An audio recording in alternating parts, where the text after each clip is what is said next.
بله خبره دا ده چې دولت په امنیت راوستلو کې پاتې نه دی راغلی. ګورئ دلته 1.5 لک خارجي عسکر و، هغوی هر نوع امکانات، پیسې، هر څه یې درلودل، تیارې.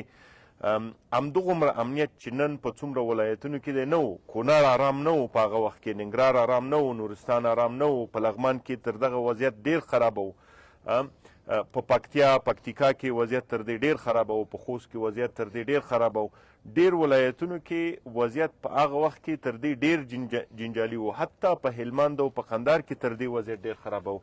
نن ستاسو غیور دفاعي او امنیتي ځواکونه په ټول افغانستان کې په یوازې ځان باندې هم جنګیږي، هم دفاع کوي، هم د ډېرو ناورینو نه مخنیوی کوي.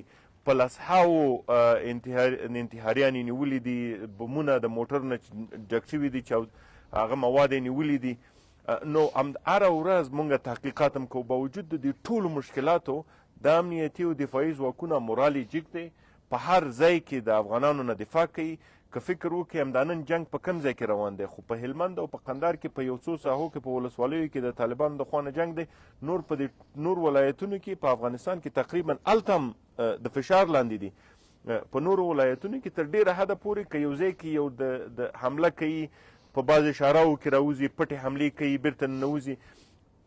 هغه کومه ادعا چې طالبان په مطبوعاتو کې کوي، دا منمه چې دوی په خپل تبلیغاتي جنبه کې به ډېرې زیاتې ادعاوې کوي، کیدای شي خلکو ته تشویش پیدا شي، ولې هغه وضعیت یې نه دی.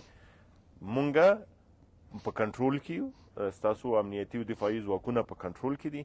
تر دې به هم لا وضعیت بهتره شي.